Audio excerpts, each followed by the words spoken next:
മഴത്തോരു മുമ്പേയുടെ പുതിയ എപ്പിസോഡിലേക്ക് എല്ലാവർക്കും സ്വാഗതം. ഒടുവിൽ അലീനയുടെ സമരം വിജയം കാണുകയാണ്. എന്നിട്ട് സ്റ്റാൻലി പൗലോസിനോട് സംസാരിക്കുന്നുണ്ട്. എൻ്റെ മകൾ പറഞ്ഞതനുസരിച്ച് ജോലി ചെയ്യാൻ പറ്റുമെങ്കിൽ ഇവിടെ ജോലി ചെയ്താൽ മതി, അല്ലെങ്കിൽ തനിക്ക് ഇവിടെ നിന്ന് പോകാം. രണ്ട് തീരുമാനത്തിൽ ഏത് വേണമെങ്കിലും നിനക്ക് എടുക്കാമെന്ന് പറയുകയാണ്. അപ്പോൾ ഇത് കേട്ടപ്പോൾ പൗലോസിന് അങ്ങ് സങ്കടവും വരുന്നുണ്ട്, അലീനയോടാണെങ്കിൽ ദേഷ്യവും വരുന്നുണ്ട്. അങ്ങനെ പിന്നീട് പൗലോസ് ഒന്നും മിണ്ടാതെ അവിടെ നിന്ന് പോവുകയാണ്. അങ്ങനെ പിന്നീട് അലീന കിച്ചണിലോട്ട് പോയിട്ട് പൗലോസിനോട് സംസാരിക്കുന്നുണ്ട്. അപ്പോൾ പറഞ്ഞത് കേട്ടല്ലോ, ഈ ഞാൻ പറഞ്ഞതനുസരിച്ചിട്ട് ഇവിടെ അടുക്കളയിൽ കാര്യങ്ങൾ നടക്കുകയുള്ളൂ. എൻ്റെ തീരുമാനം അനുസരിച്ച് ഇനി പാചകവും ഇവിടെ എന്ത് വേണമെന്നുള്ളതൊക്കെ നടക്കുകയുള്ളൂ എന്നൊക്കെ പറയുന്നുണ്ട്. അങ്ങനെ പിന്നീട് ഈ പൗലോസ് ഇക്കാര്യത്തെക്കുറിച്ച് അവിടെയുള്ള ബാക്കിയുള്ള ജോലിക്കാരോടൊക്കെ സംസാരിക്കുകയാണ്. എന്നിട്ട് വന്നിട്ട് കുറച്ച് നാളേ ഉള്ളൂ എത്ര പെട്ടെന്ന് അധികാരം സ്ഥാപിച്ചെടുത്തത്. പിന്നെ സാറിനെ എത്ര പെട്ടെന്നാണ് മയക്കിയെടുത്തതും. പക്ഷേ സാറ് ഇങ്ങനെ മയങ്ങുമെന്ന് ഞാൻ ഒരിക്കലും വിചാരിച്ചിട്ടില്ല. കാരണം അത്രയും സ്ട്രിക്റ്റ് ആയിട്ടുള്ള ഒരാൾക്കും കീഴടങ്ങാത്ത ഒരാളായിരുന്നല്ലോ. പക്ഷേ ഈ പെൺകുട്ടിക്ക് എന്തൊക്കെയോ മായാജാല വിദ്യകളുണ്ട്, അല്ലാതെ ഇങ്ങനെ ഒരാളെ വശീകരിച്ചെടുക്കാനൊന്നും കഴിയില്ല എന്നൊക്കെ ഇങ്ങനെ പറയുന്നുണ്ട്.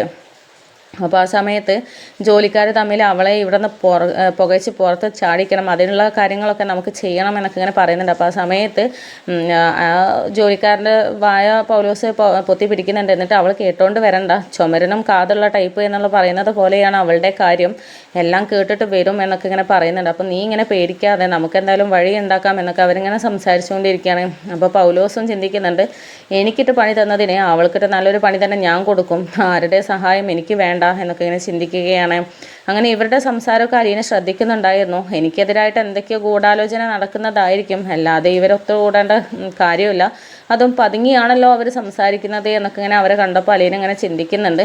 അങ്ങനെ ആ ഒരു കാഴ്ച ആൻ്റപ്പൻ ചേട്ടൻ കാണുന്നുണ്ടായിരുന്നു. അപ്പോൾ ആൻ്റപ്പൻ പറയുന്നുണ്ട്, ഇതാ അവിടെ നിൽക്കുന്നുണ്ട്, നമ്മളെന്താ സംസാരിക്കുന്നത് കേൾക്കാനായിരിക്കും നിൽക്കുന്നത്, എന്തായാലും വിഷം മാറ്റിക്കളയാം എന്നൊക്കെ പറഞ്ഞിട്ട് അവർ വേറെ എന്തൊക്കെയോ പറഞ്ഞിട്ട് തമാശിച്ച് ചിരിക്കുന്നൊക്കെ ഉണ്ട്. പക്ഷേ അലീനയ്ക്ക് കാര്യം മനസ്സിലായി കഴിഞ്ഞിരുന്നു. അങ്ങനെ പിന്നീട് അലീന പൗലോസ് കിച്ചണിലോട്ട് പോയപ്പോൾ പൗലോസിൻ്റെ പിന്നാലെ പോയിട്ട് കാര്യങ്ങളൊക്കെ അങ്ങനെ തിരക്കുകയാണ്. ഇന്നിപ്പം ഈ കറി ഉണ്ടാക്കിയാൽ മതി, അല്ലെങ്കിൽ ആ കറി ഉണ്ടാക്കിയാൽ മതി എന്നൊക്കെ പറഞ്ഞിട്ട് ഉണ്ടാക്കേണ്ട സാധനങ്ങളുടെ കണക്കുകളും അളവുകളൊക്കെ ഞാൻ എടുത്തു വെച്ചിട്ടുണ്ട്, അത് മാത്രം എടുത്താൽ മതി, അതിൽ കൂടുതൽ ഒരു പച്ചക്കറിയോ ഒരു സാധനമോ ഇവിടെ നിന്ന് എടുത്തു പോവരുത്. പിന്നെ ഈ സ്റ്റോർ റൂമിൻ്റെ കീ ഇനി ഞാൻ കയ്യിൽ കരുതിക്കോളാം, ആവശ്യമുള്ള സാധനങ്ങൾ ഒക്കെ ഞാൻ പുറത്ത് വെക്കുന്നുണ്ട്, എന്നോടൊന്നും ചോദിക്കേണ്ട ആവശ്യം ഉണ്ടാവില്ല, അതിനെക്കൊണ്ട് ഇത് ഞാൻ കൈകാര്യം ചെയ്തോളാം എന്നൊക്കെ പറഞ്ഞിട്ട് സാധനങ്ങളൊക്കെ സ്റ്റോർ റൂമിൽ പൂട്ടിയിട്ട് ആ ഒരു ചാവി അലീന കയ്യിൽ കരുതുകയാണ്. അപ്പോൾ ഇതൊക്കെ പൗലോസിനെ അത്ര പിടിക്കുന്നുണ്ടായിരുന്നില്ല. അങ്ങനെ പിന്നീട് അലീന പോയതിന് ശേഷം, പോകുന്നതിന് മുമ്പ് അലീന പറയുന്നുണ്ടായിരുന്നു, എനിക്കും പപ്പയ്ക്കും ഓരോ ചായ വേണം, ഞാൻ ഇട്ട് കുടിക്കണോ അല്ലെങ്കിൽ പൗലോസ് ഉണ്ടാക്കുമോ എന്നൊക്കെ ചോദിക്കുമ്പോൾ ഞാൻ തന്നെ ഉണ്ടാക്കാം കുഞ്ഞാ എന്നൊക്കെ പറഞ്ഞിട്ട് ഒരു ദേഷ്യമില്ലാത്ത മട്ടിൽ അങ്ങനെ അഭിനയിച്ച് നിൽക്കുകയാണ്.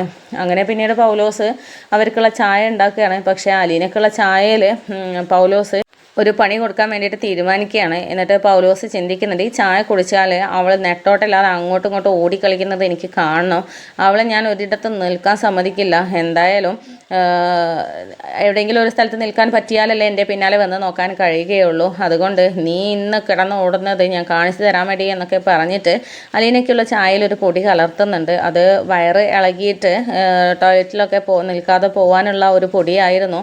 പക്ഷേ നമ്മുടെ അലീനയാണെങ്കിൽ പൗലോസ് എന്താണ് ചെയ്യുന്നത് എന്ന് നോക്കിയിട്ട് അവിടെ തന്നെ മറഞ്ഞു നിൽക്കുന്നുണ്ടായിരുന്നു. പക്ഷെ അത് പൗലോസ് കാണുന്നുണ്ടായിരുന്നില്ല.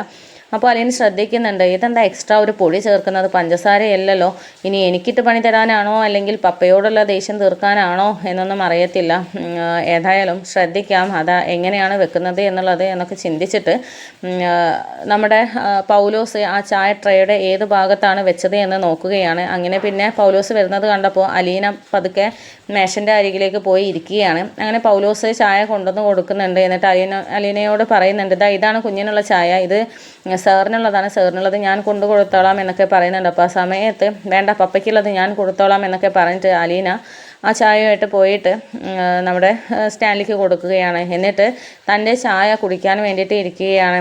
അപ്പോഴാണ് പൗലോസ് തന്നെ നോക്കുന്നതായിട്ട് കാണുന്നത്. അപ്പം അലീന ചോദിക്കുന്നുണ്ട്, എന്താ പൗലോസ് ഏട്ടാ, ചായ കുടിക്കുന്നുണ്ടോ ഇല്ലയോ അറിയാൻ വേണ്ടിയിട്ടാണോ നോക്കുന്നത് എന്നൊക്കെ ചോദിക്കുമ്പോൾ, അതിപ്പോൾ ഞാൻ എന്തിനാ നോക്കേണ്ട ആവശ്യം, കുഞ്ഞ് ചായ കുടിച്ചാൽ എന്ത് കുടിച്ചില്ലെങ്കിൽ എന്ത്, എനിക്ക് കിച്ചണിൽ ജോലിയുണ്ട് എന്നൊക്കെ പറഞ്ഞിട്ട് പിന്നെ അലീന കണ്ടപ്പോൾ അവിടെ നിന്ന് പോവുകയാണ്. പക്ഷെ ആ സമയത്ത് നമ്മുടെ അലീന ആ ചായ പുറത്തേക്ക് കളയുകയാണ്.